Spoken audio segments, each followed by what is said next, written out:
Hello and welcome to the Arab Digest podcast. I'm William Law, editor of the Digest, and my guest today is Dr Andreas Krieg. He's a lecturer at the School of Security Studies at King's College London and at the Royal College of Defence Studies. Andreas edited Divided Gulf, The Anatomy of a Crisis, published by Palgrave in 2019. Our conversation today focuses on the UAE and its relations with Israel, Qatar and China. Andreas, welcome to the podcast. Thank you for having me. My pleasure. I want to begin with, of course, the ongoing situation in the Israel-Palestine conflict. The Times of Israel reported recently that an unnamed Emirati official had threatened Hamas with withdrawal of financial support for projects that are desperately needed, water, electricity, that sort of thing. If that report is correct, what does it tell us about Abu Dhabi, their relations with the Israelis, and what they think about the Palestinians? Right. I mean, this is obviously now is all coming out in the open because people are looking at, after the Abraham Accord, particularly at the UAE and how they react to the violence in Palestine. But this is nothing new. I mean, if you look at the last 15 years or so since MbZ, Mohammed bin Zayed, the Crown Prince, is really in charge in Abu Dhabi, the elite level disengagement and apathy to the Palestinian cause is kind of very obvious. Many people I've spoken to who work for the UN in Palestine, who had meetings with the Emiratis, including with MbZ, confirmed to me that MbZ has no real regard and concern for the Palestinian cause. And so this kind of level of apathy on the elite level is nothing new and has gone on for a long time. And now we've got the Abraham Accords in place. And it's kind of very obvious that the geostrategic gains that the Emiratis have from the Abraham Accord are outweighing any benefits they might have from engaging with the Palestinian cause. And everything that we've seen from the Emiratis at the moment has been half-hearted. They were the last ones from the Gulf to actually make a declaration and actually put pressure on Israel, if you will, on getting a ceasefire going, while we had all the other GCC countries going before them. At the same time, we had a range of different social media activists who work for the Emirati government, taking on some of the narratives and talking points from the Israelis. Again, with the authority of the Emirati government, with the authority of Abu Dhabi.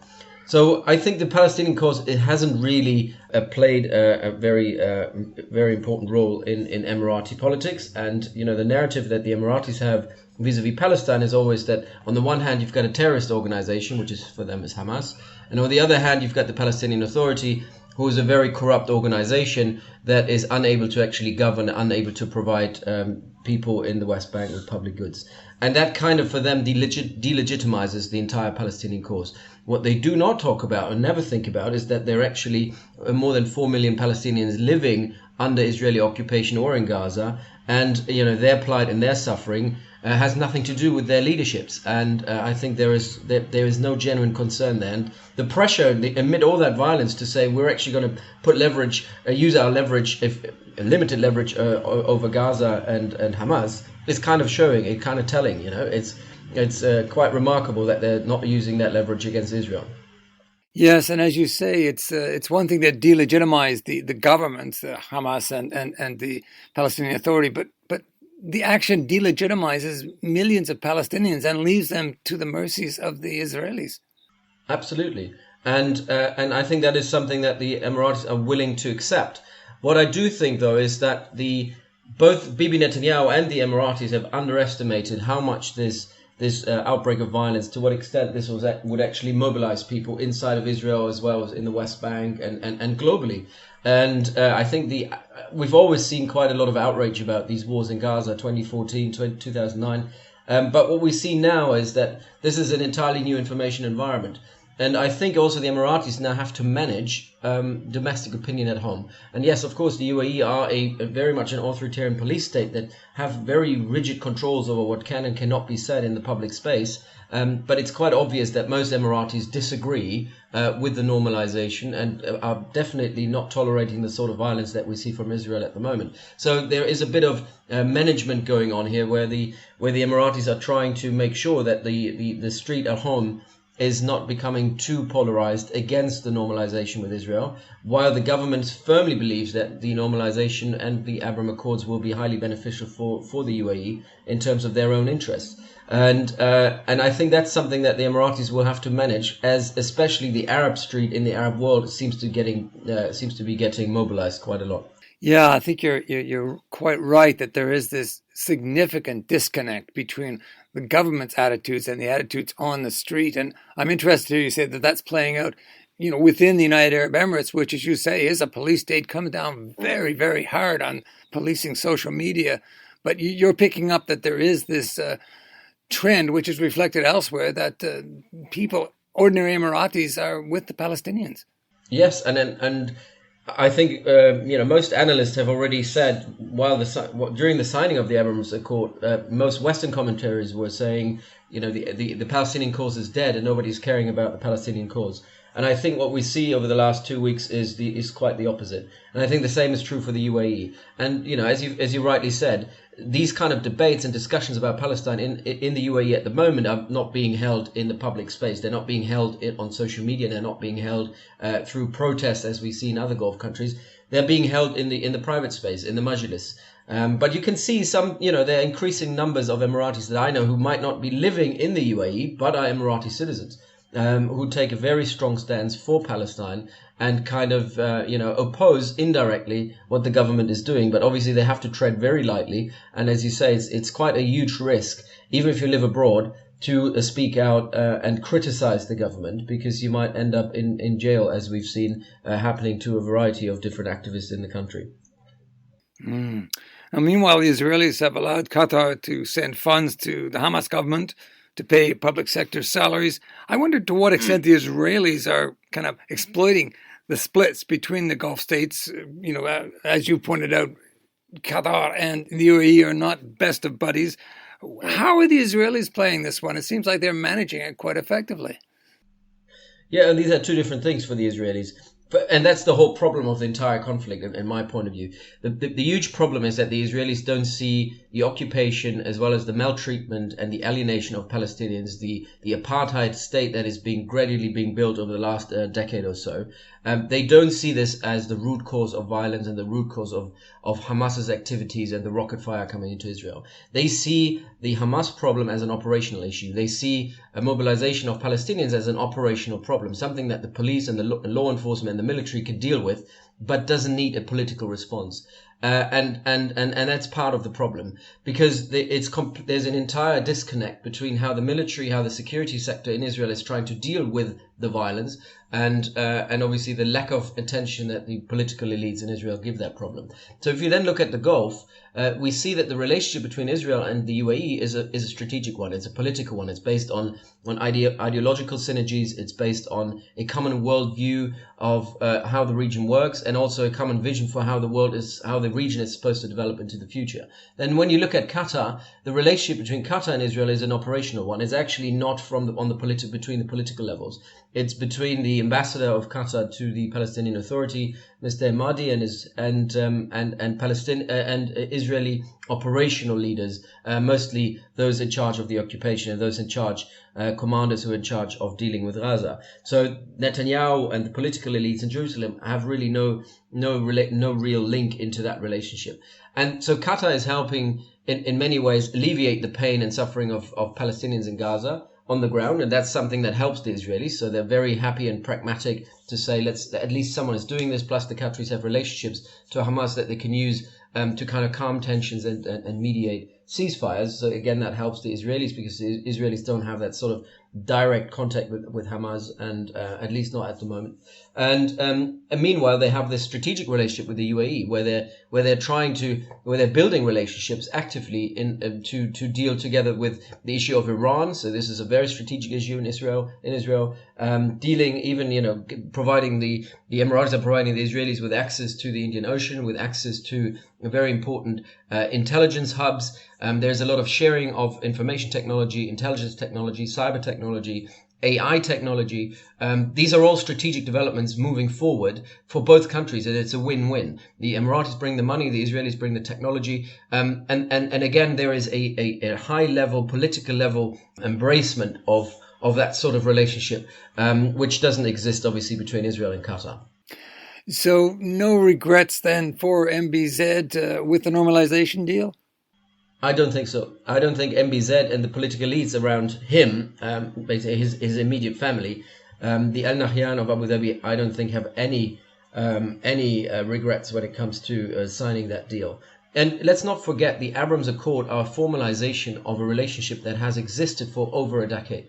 The integration on very strategic issues when it comes to intelligence, information technology, and so on between Israelis and Emiratis has existed for at least since the beginning of the Arab Spring, and this relationship has deepened.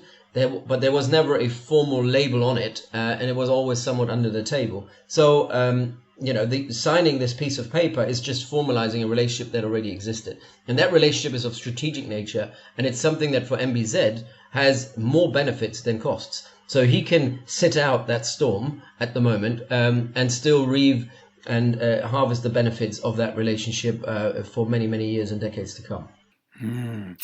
Now, the Al Ula Accord was signed in January. It's supposed to return the GCC to the status of one big, happy, united family. In reality, papered over the cracks. And of course, the biggest crack is the relationship between Abu Dhabi and Doha. I mean, how serious, are the tensions there? And does the current situation, Palestine-Israel, contribute to further tensions?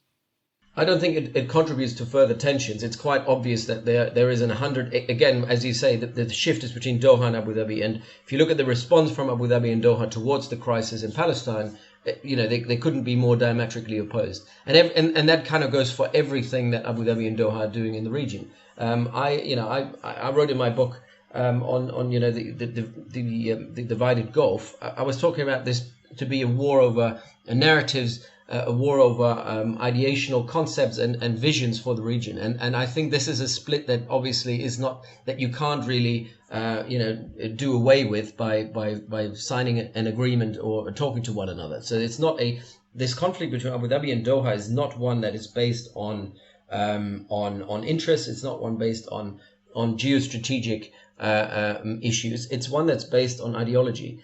And it's really the root cause of this, or the root of that is really of that conflict is really in the Arab Spring, where both countries started together in Libya and then realized quickly that they stood on two opposite sides of this huge development that is still or has massively changed the outlook of the Arab world. So what you have there is, on the one hand, is Qatar. Qatar was very much a revolutionary force, has been very happy to support revolutionary movements. Al Jazeera has been really bringing the voice to the voiceless, helping the cause of mobilization, help mobilizing revolutionaries. Later on, Qatar was very happy to support financially and through military aid a range of militia groups, and engaged with a variety of different actors, of which some and many were Islamists. In what which was for the Qataris a kind of a crusade against authoritarianism. And for the Emiratis, the first 3 years of the Arab Spring, the Emiratis were very timid, very quiet, very silent. We're looking on to these developments with quite a lot of fear, and saw the mobilization that happened on the Arab Street as a massive threat to regime security, which the Qataris did not. Has to do with the fact that Qatar is a smaller country, more robust country, doesn't have the same fault lines that the UAE present. It's obviously very rich country, the Qatar, where wealth is distributed fairly evenly, while in the UAE wealth is kind of distributed unfairly in the southern Emirates, whereas the northern Emirates still have a lot of grievances. And many of those people in the northern Emirates could identify with the grievances that were expressed in other countries. So the fear of mobilization in Abu Dhabi meant that the Arab Spring was an existential threat to regime security. And that's how they framed it. And their approach to it was one of containment. They were looking for means and ways to contain the spread of civil society and the collapse of the old authoritarian order in the Arab world. So while the Qataris were working against authoritarianism, the Emiratis were trying to re-establish an old authoritarian order, going back to what they call authoritarian stability. And they had a moment in 2013 when that was possible to do, and that moment was Egypt. So in early 2013, you had a small group of liberals in Egypt calling out against the the Muslim Brotherhood President Morsi, saying that they were corrupt and they're not actually getting anything done. They were called the Tamarud. And the Tamarud organization was really then built up strategically by the Emiratis through funding, through coverage in media networks that they are affiliated with, and building it up and giving it momentum to kind of have then in the summer, in June 2013, this momentum of more than 1.5 million and even more people on the street protesting against the Muslim Brotherhood, which was a pretext that then the military could exploit. And there was collusion going on between the UAE and Egyptian security service to make this happen. And that was the start of a massive counter-revolution that has been going on ever since. While the Qataris were retreating in 2014 from Syria, from Libya and other engagements, the Emiratis got involved and have been and stayed involved ever since. And so for me, this is a gap or a confrontation between a revolutionary approach and a counter-revolutionary approach. And the Emiratis for the Emiratis, and that's always misunderstood, it's not always about political Islam. It's about civil societal activism. It's about the mobilization of the street that could potentially become a wave that can topple regimes. And that is something that they're trying to contain. And here, I think the Emiratis have a very, very strategic alignment with the Israelis, because also the Israelis, when you look at their narratives during the Arab Spring, their narrative was very, very similar. The Israelis fear democratically elected democratically elected governments in the Arab world, because they feel they would be anti-Israel and would be more responsive to the cause of Palestine, because that's what people care about in the Arab world. And the Emiratis are backing this up. They also, like the Israelis, look at the Arab Spring as essentially something that would be irrational, that would bring about governments that are irrational, that are difficult to deal with, and they rather, like the Israelis, would deal with authoritarian leaders that are at the worst, ambiguous about their relationship with Israel. And so that's kind of, this divide is obviously not something that the Al-Ula summit brought to an end, and it will continue, and it does continue. And I think it will be a continuous problem for actually bringing about a united Gulf front. Yes, and that's interesting, as you say, the counter-revolutionary strategy of the Emiratis versus the support for revolution by the Qataris. Of course, Qatar is in and of itself not in support of revolutionary change within that small state. But, if you look at the situation, and I'm thinking about the way the Emiratis have played Sudan or their engagement in Yemen, I mean, they seem to be winning this particular struggle. They seem to have the upper hand in this counter-revolutionary versus revolutionary narrative. True.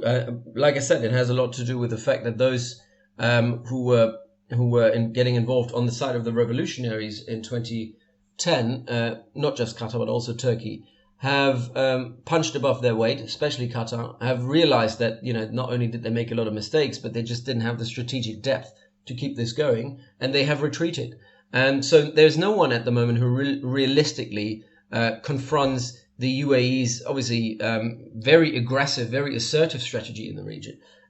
You mentioned Sudan, but it's also Somalia, it's Yemen, it's Libya, it's Syria as well, where the Emiratis are backing now the Assad regime. And in many ways, while the Qataris have had their own strategy, they would always be responsive to pressure and engagement from the West. That's not the case with the UAE. The UAE has become a very assertive small state that it sometimes shows the Americans the cold shoulder and says, this is what we're doing because that serves our national interest, and you need to get on with it. And that sort of self-confidence we haven't seen from any other Gulf states, including the Saudis, because even the Saudis, when pressure is being put upon them from America, they usually turn around and try to mend this. That's not the case with the Emiratis. And that has also to do with the fact that the Emiratis have built networks, not just through Western integration, but have built quite a lot of networks in China, India, and have become a very indispensable factor in this part of the world. So even for China's One Road, One Belt initiative, the UAE play a very, very important role, and they're an integral part of it. And the Chinese see the Emiratis and approach the Emiratis more on par than the Americans do. The West and the Americans are looking at the Gulf countries as their client states for most of it. And that's reflective in their engagement. The Chinese engage the Emiratis on the same level, which is something that appeals to the Emiratis. But it also gives the Emiratis alternatives. The Emiratis are very well integrated with Russia as well on operations in Northern Africa, when you look at Libya and the funding of the Wagner Group mercenaries, which was done through Abu Dhabi.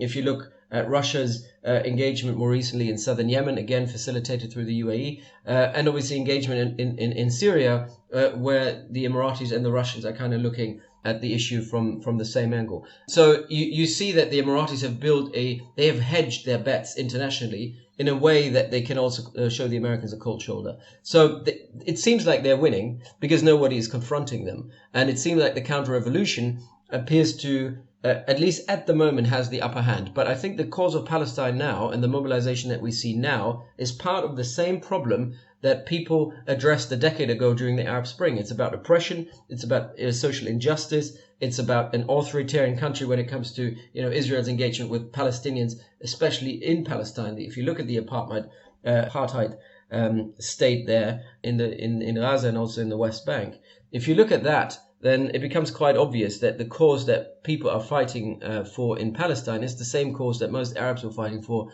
during the Arab Spring. And most people are realizing, and should be realizing now, that the UAE are on the opposite side of that particular struggle. They are trying to kind of remove the voice of those people who are now going onto the street. They're trying to demobilize where they can and throw money at it. And when money doesn't and accommodation doesn't work, they use repression. And they're using repression at home, obviously, but they're exporting technology that allows other authoritarians, in particular Sisi, the Egyptians have learned quite a lot from the Emiratis, to use technology to suppress public opinion, to suppress how people can communicate to one another. And which what I call is authoritarianism 2.0. It's on a new level. So yes, it looks like the ball is at the moment in the Emirati park, if you will.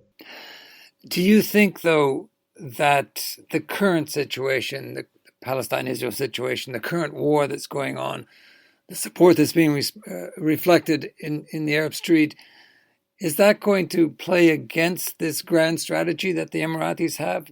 Could this be the one that changes the narrative? I think it could be. It depends on how long this mobilization can be sustained. We all expect a ceasefire to be signed in the next 48 hours, which means the war in Gaza comes to an end.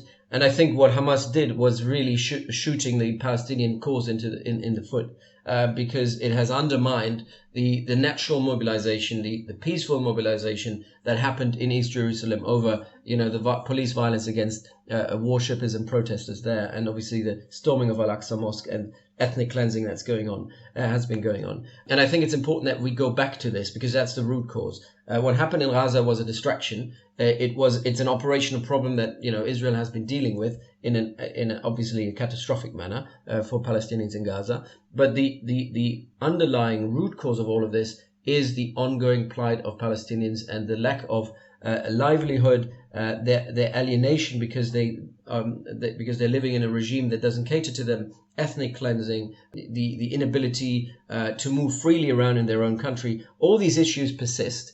And that mobilization that is happening needs to happen not for Gaza, but it has to happen for that sort of political cause inside of Israel and inside of Palestine. And I think if that can be sustained even after the Gaza war, then I think this could be, especially with the support from outside. And I feel like academia, I'm looking at commentators, analysts who've always been more or less on the fence on this issue, have now clearly spoken out in the name of Palestine. I think if that can be sustained, it could be a game changer in a way of how people look at oppression in the Arab world. And I think Black Lives Matter and Me Too, these movements that have really been transformational in the Western world over the last couple of years, this has kind of made people more aware of what's going on in the world. And I think that kind of helps because the Palestinian cause very much fits into that. People are tired of oppression. They're tired of kind of glossing over of structural violence, political violence against any minority. And what's happening in Israel is just the very embodiment of all that injustice. I think this mobilization, if it can be sustained, would be something that is a strategic threat to the war over narratives that the Emiratis are leading. Palestinian lives matter. Yes. Joe Biden, has he played a weak hand Has he done enough? Is there more that he could and should be doing? I think many people have been very disappointed with the response by Joe Biden because they expected after Trump to have a Democrat in power who would probably follow on from Obama's more neutral, more balanced approach to the Arab-Israeli conflict. And obviously that was never going to be the case because Biden is not Obama. And Biden has, if you look at his history, has always very, very firmly stood with Israel on every occasion. And I don't think it is that surprising that he hasn't done more because he does not believe in, I think there's almost a religious element to him believing that Israel not only has a right to exist, but that Israel has a right to do whatever it takes to secure its citizens. And what I find surprising is how long it took him to actually mention the word ceasefire. I think he's following on from what we've seen in the Obama era, Trump era, which is a physical withdrawal of the United States from that part of the world. But now we also see with Biden a diplomatic withdrawal from particularly that conflict of saying, okay, it's no longer the primary focus of my tenure. I do what I can to help, but I feel like the US role this time around is very similar to the role that we've seen from being played by the EU, for example, which is, half-hearted, a lot of warm words, but no action whatsoever, no pressure, no leverage. And the Americans do have leverage, unlike the Europeans.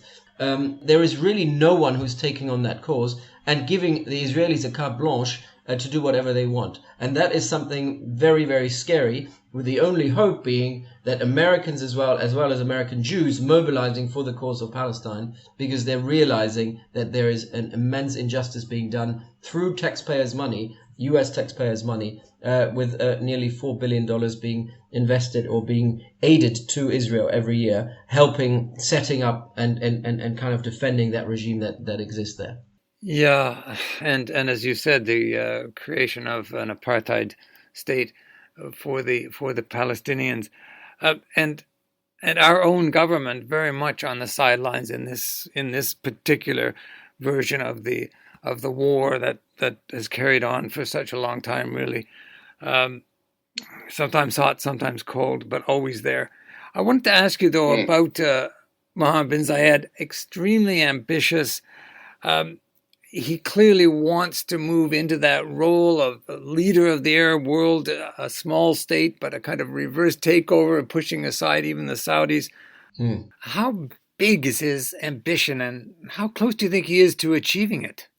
Mohammed bin Zayed is a very interesting character, and I think any biography that's out there should be read, but needs to be expanded, because he's kind of a shadow person. He's someone who lives in the shadows, exists in the shadows. He doesn't travel much. He's, unlike even, MbZ, Mohammed bin Salman, the Crown Prince of Saudi, he's not omnipresent. He's not there all the time. He's very much behind the scenes, but he is kind of the Svengali who's pulling all the strings in the background. To become a leader of the Arab world, you need to be more engaging, more outreach, more investing more into outreach, which MbZ doesn't do. MbZ is not someone who himself personally, although he wants to, and he very much monopolizes power in his hands, as well as now at the moment we see a lot of delegation of power already to the second generation, to his children, especially Khalid bin Mohammed bin Zayed.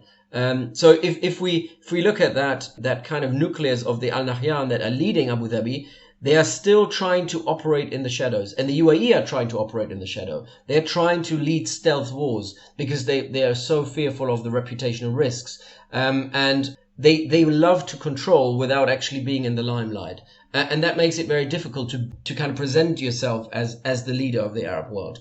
That doesn't mean, however, that they're not the leader of the Arab world in the way of saying that, they control the Middle East and they have the means available, levers of power available to them to do so that other countries in the region don't have. And if you look at conventionally, Saudi Arabia, conventionally speaking, is the greater power in terms of, GDP. If you look at population, the military, how much they spend on the military. But it's not about this. It's about how you use that power. And I think the UAE have realized that smart power also means operating below the threshold of war, delegating where you can to surrogates of technological nature as well as human surrogates like militias, mercenaries, local actors that you empower. And they've done this in a very smart way, while people weren't looking, where people weren't watching. And they've used, for example, Saudi Arabia very much as a shield, even in Yemen. As you know, most of the criticism over the last couple of years over the Qatar crisis, over the Yemen war, this criticism didn't talk about the UAE. And if they mentioned the UAE, it was very much on the sidelines. The key focus has always been on Saudi Arabia, also because Saudi Arabia was always there. It was, MbZ was trying to get that limelight. He was trying to get that attention. MbZ is not that guy. MbZ didn't do a US tour trying to show himself as the new leader of the Arab world. And I think that with this comes a particular risk, because MbZ is acquiring all that power. They're becoming the people who are dominating and are at least influencing every single conflict in the Arab world, but doing so without getting the attention that it deserves. And I'm talking about negative attention, because they commit war crimes. They've been involved in mercenarism, as I already said. They've been running torture camps. They've been undermining UN processes in Somalia, in Libya, in Yemen. Their divide and rule approach in Yemen and Libya is basically leading to a break, leading both of these countries to a breaking point. These are all issues that I think need to be focused upon.